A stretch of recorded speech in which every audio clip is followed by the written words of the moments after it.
Hi, I'm Peter J. Ray. Welcome to Adventures in History. Today's topic is Tom Zuck's U.S. Civil War Letters, 1864 to 1865, Part 10. Back to the Regiment. Soldiers Lodge, Memphis, Tennessee, November 1st, 1864. My own dearest Anna, this evening finds me still in Memphis, and the probability is that I will be here until tomorrow evening.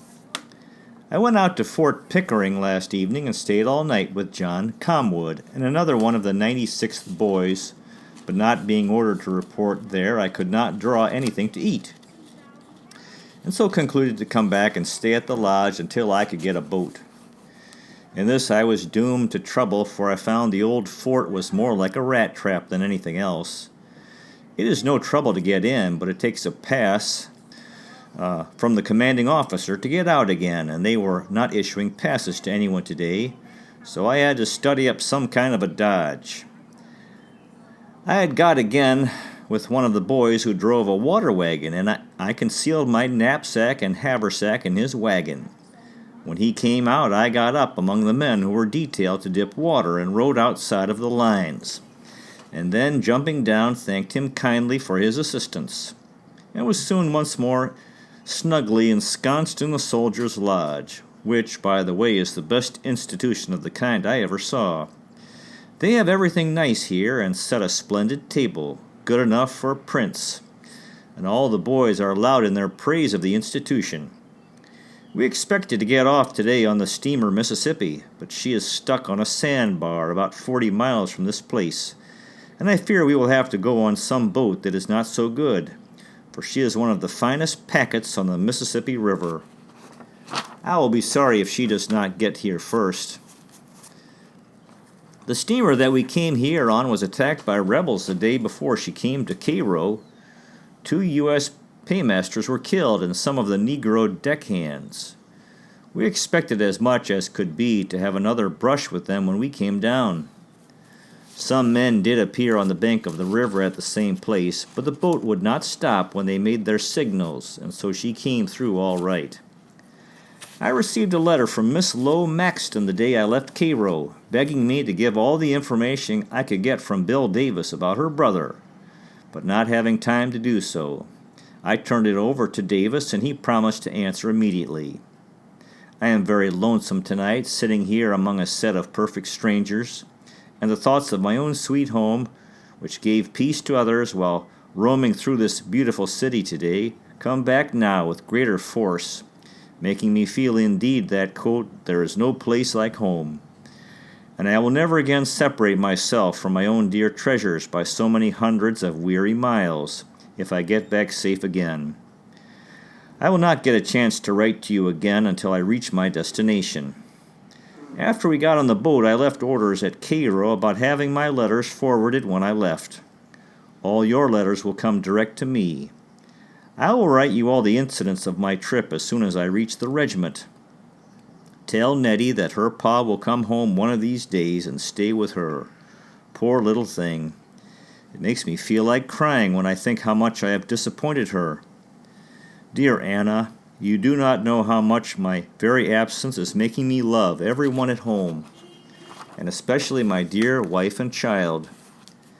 I sent my old satchel to Ohio by Irvin, my orderly sergeant. He will send them to you. It contains my old clothes, my letters, and an unfinished picture of myself. Do with them as you like. Your affectionate husband, Tom. Mouth of the White River, Arkansas, November 27, 1864. My own dear wife, This is the third time that I have commenced a letter for you since dinner. The first I threw away on account of a miserable old fellow who jammed my elbow by his awkwardness until he spoiled my paper. Now I will try again, and perhaps I will have better luck. Yesterday and last night I was on picket duty, and we were lucky enough to have a nice night of it, although it was raining in the morning when we started out.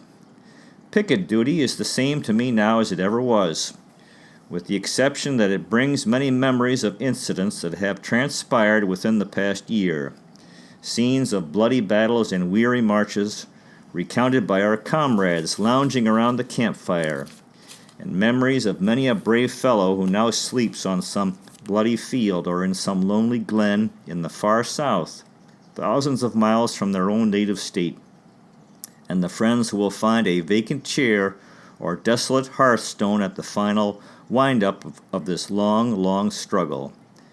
It seems strange that such thoughts come thronging on memory page so forcibly when one is alone on the lonely vidette station than it is when the reserve have given themselves up to the embrace of the drowsy, and for the hour have themselves all to the vigilance of the sentinel. The mind seems to have the most power to act. The simple rustle of a leaf will reproduce some incident that has passed in times gone by. The 96th is now fully organized into a battalion, and so far it works admirably. Almost everyone is satisfied with the officers that have been placed over us. If they do not put us in a regiment with the 83rd OVD, which, by the way, is talked of, we will get along in good style. Our Company B has one of the best captains in the battalion, and our lieutenants are as good as any. Our officer of the picket yesterday was Lieutenant Oldfield, our first, formerly of Company C and from Cardington, Ohio. The captain is William H. Chandler of Bellefontaine, Ohio, formerly of Company B, and a better officer does not hold a commission in the volunteer service. Godman left this place on the 25th for the north, and I suppose by this time is in Memphis, or on his way from that place to Cairo. I sent by him the key to the valise which I sent by Sergeant Irwin before I left Cairo. I have no doubt you have opened it ere this. I would have sent a letter by him, but I knew it would reach you by mail sooner. I had written one the day before he started. We cannot tell yet where he will go from here. It has been reported, and I think with a good deal of truth, that we were ordered to the Army of the Potomac to join the balance of our corps in the valley of the Shenandoah. From present circumstances, I think we will go to Memphis, Tennessee before many days, in a week or 10 days, or I am much mistaken in my guess. Last evening, quite a large mail came into the camp, and I confidently hoped that I should have been the happy recipient of a half-dozen letters at least. I had to choke down my disappointment and hope for better luck next time. Still, I cannot understand why it is that others get letters dated as late as the 17th, and I have never received one since I left Cairo, Illinois. I am satisfied that some of your letters must have come to Cairo, and why they do not come through I can't conceive. I will just give some of them fellows Hail Columbia if they detain my mail matter, if I find it out. Now, dear Anna, when you write me, send direct to the command address. Company B, 96th Battalion, Ohio Volunteer Infantry, 3rd Brigade, 3rd Division, 19th AC, mouth of the White River, Arkansas. It will follow us wherever we may move to. Captain Chandler has offered to relieve me from all other duty to do his writing for a while at least. If there is not too much of it, I believe I will do it. It will give me more time to write, and as it is now, I cannot get any time only on Sundays. They keep us cleaning our guns nearly all the time. We are not on other duty. I do not stretch it in this matter. The 120th Ohio are encamped next to us here. They came the day before yesterday, and my cousin Joe Sligo has been to see me frequently since they came here. He looks well and hearty. It makes me feel good to have a relative so close. Give my respects to all and my love to your ma and the children.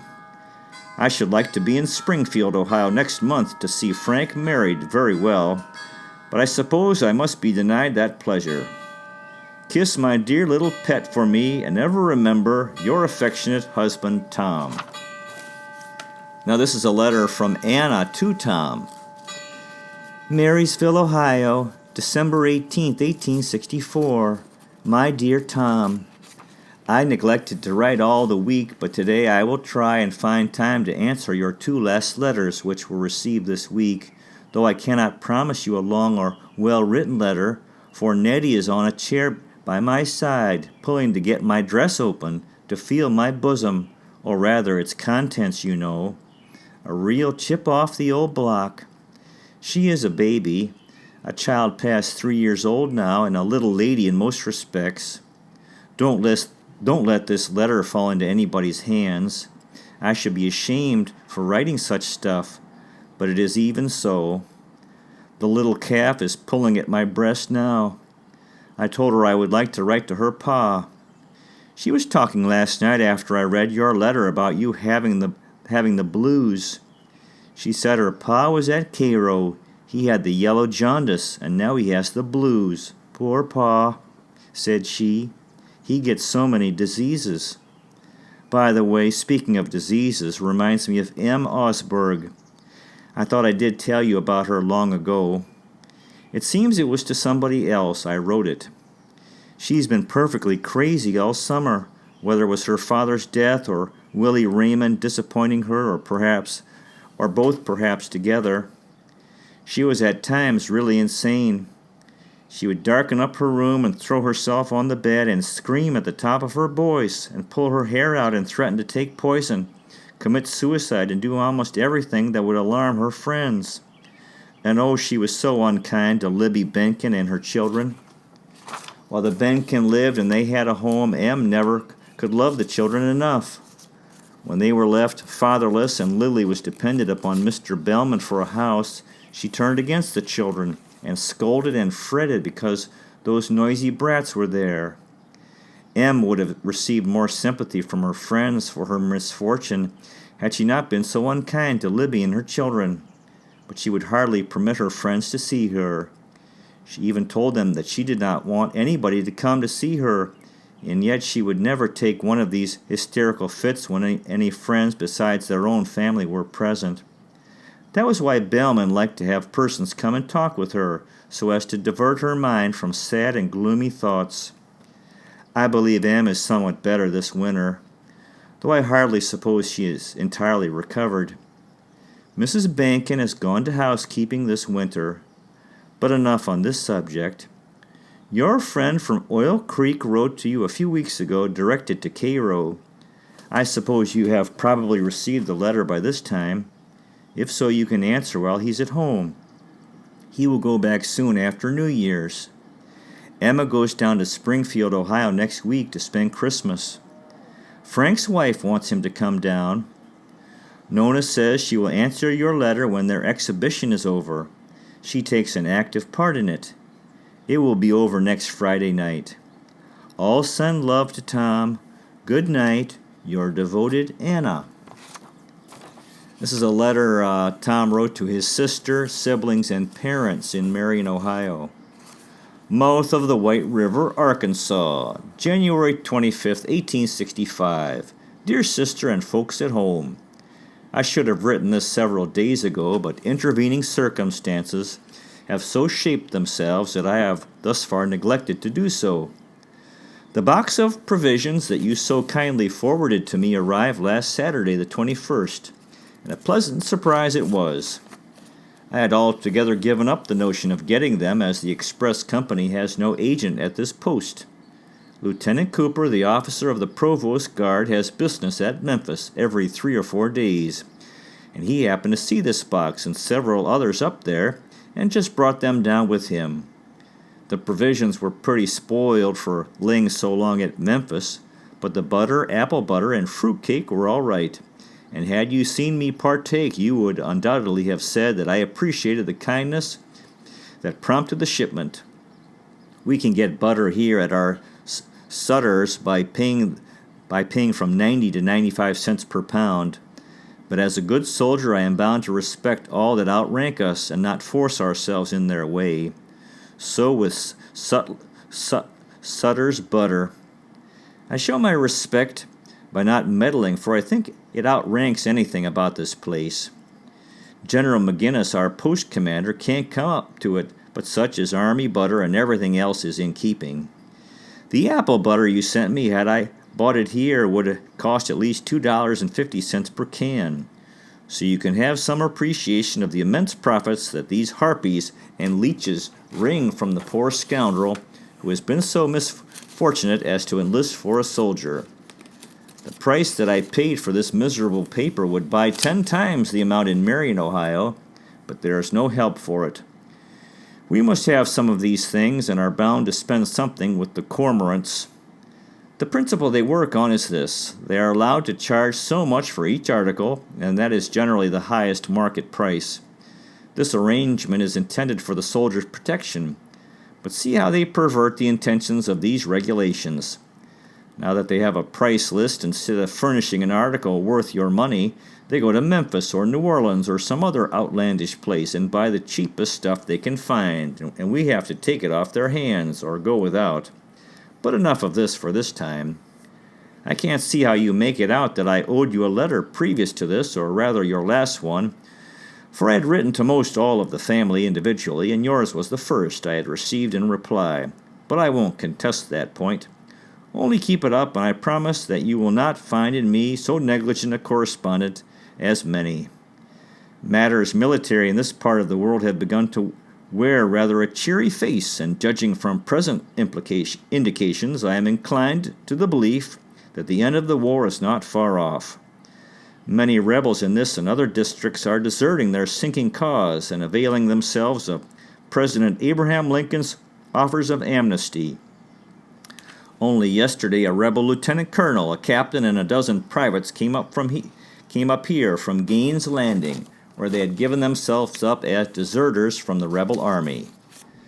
This lieutenant colonel says that they will be coming into our lines by regiments or brigades by spring.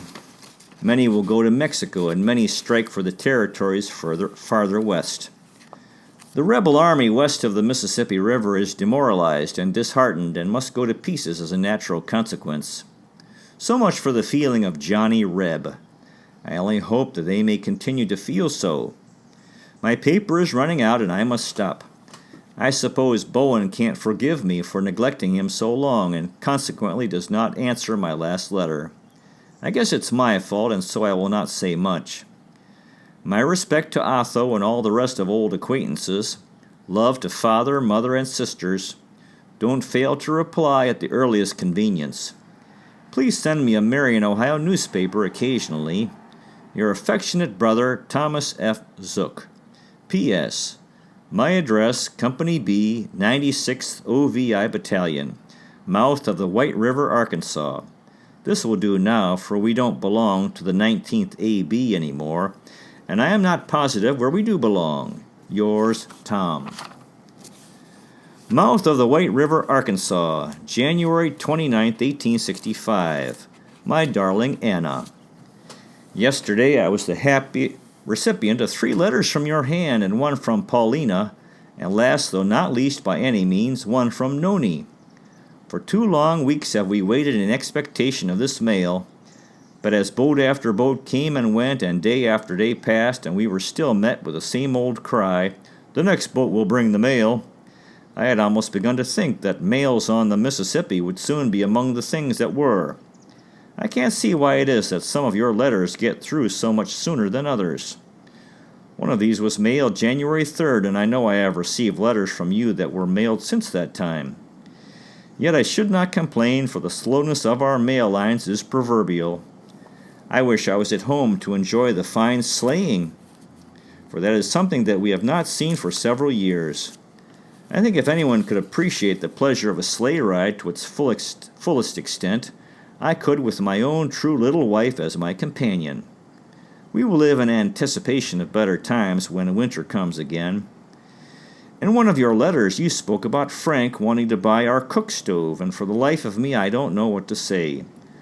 For I would do a good deal to help him, but should Father offer inducements when I get home that would make it preferable for us to remain in Marion, Ohio, we might regret having parted with our few housekeeping arrangements. You can make such arrangements with Frank as you choose, and I will not object, for I know you will do what is right. I don't know how things are selling in Ohio now, so do as you please, and I will agree to any arrangement that you make. It seems that you still think me in fun about leaving Marion, Ohio. Dear Anna, I have intimated above that I might conclude yet to make Marion my home, but it will be only when I am positively assured that I can do as well there as anywhere else. As I have always had an affection for Father, that would cause me to listen to his proposals. I can't make a final conclusion in my mind until I see what he has to say. I know he feels bad when he thinks that both of his boys have gone far from him in his old age. If God permits me to return in safety to my loved ones and home, would I not be doing wrong if I should go off and leave so good and kind a father without consulting his feelings somewhat on the occasion? I know if my father loved his children as dearly as I love my child, it is pain indeed to him to see them scattered all over the United States. But, dear wife, you must not think from this that I am backing down from my first proposal, by no means. I only mean to stay in Marion in the consideration that I can do as well there as anywhere else. The camp has been full of rumors about the peace movement now on foot between our government and the rebels. Many are confident that the war is virtually ended, and indeed the indications shown by the news would almost justify the hope that our carnival of blood is ended. Yet I don't like the man who has taken it upon himself to attempt to make a reconciliation between the contending portions of our country. Those Blairs have always been a turbulent set of politicians, and there never was a vacancy in any department of the government or of importance but what the name of one of the three was offered as an applicant. From some cause or other they have always had anything they might ask for, but an honorable peace, even though the instrumentality of Frank P. Blair, Sr., every true loyal heart would hail with joy, and the nation would as readily sink upon its knees in humble prayer and thanksgiving to Almighty God for good done through them as the instruments as any other. We are all anxiously waiting the denouement. I received the newspapers you sent me last evening. I guess I had better write to Irwin about the valise, for I am positive that he could not have forgotten his promise. He is a worthy and honest young man, and for that reason I think it will come round all right after all. Tell Noni for me that her interesting little missive shall receive due attention in a day or two. I am sorry, very sorry, for the afflictions in my dear brother's person and family. As he seems to regard me in rather an unfriendly light, I do not feel free to write to him. Yet I hope it may all come right again, and he may see that he became angry toward me without sufficient cause. The letter I sent you was the last one that I ever received from him. Ain't he a curious chap anyhow? I think I asked you in my last letter to send me Willie's address, and for fear that you should not get that, I mention it here. I heard a splendid sermon from a member of our company this morning. We have no chaplain now, but the members of the battalion have erected a new and larger chapel, and are now holding nightly meetings, making the camp from sundown to tattoo abound with their singing, praying, and other services. These meetings are about the only thing out of the usual line that have transpired to make any new interest in our monotonous and tiresome soldier's life. They are pretty well attended and undoubtedly are doing much good. How is my little pet getting along by this time? I would make almost any sacrifice for the privilege of seeing and fondling the little baby, the form that has been so warm a place in my heart's best affections. Kiss her for her pa, love to all, and ever remember, my own darling wife, that I am as ever your truly devoted and affectionate husband, Tom. P.S. I think the following address on my letters will be sufficient. Company B, 96th Regiment, OVI Battalion, mouth of the White River, Arkansas. There are many landings on the White River, and to say White River Landing might cause them to miscarry. Headquarters 3rd Division, 13th AC, near Spanish Fort, Alabama. April 5th, 1865. My own darling Anna. As I am just now in the possessor of a few minutes that I can call my own, I will try to employ them in writing to my dear wife and the dear ones at home. This is the 10th day that has come since our forces completed the investment of the place, and since that event many a soldier who has had long been looking to the now fasting, approaching summer months when he would return to the north, and all the dear associations of home, has been laid beneath the sands of these pine-clad hills, never more to face the traitorous hosts marshaled beneath the red cross of rebellion. Still, the number of killed has been few when we consider the boldness of the the approach that was made in the investment of the forts on our front. The very next morning after arriving at this place, we had a complete line of works all around the enemy, from the bay on the north to the bay on the south. I would give the details of the operation up to this time complete if I did not fear that it would come under the head of contraband information. Yesterday, a bombardment commenced all along the lines at SPM and was continued by the heavy artillery all night. With what effect on the enemy, of course, we cannot tell. It did not prevent them from keeping up a brisk artillery fire in return. So far today, I have heard of no casualties on our side. I am quite sure the Rebs suffered considerably, as they have been very quiet all day today. Parties can be seen at work on their fortifications, fixing up what our artillery tore down yesterday.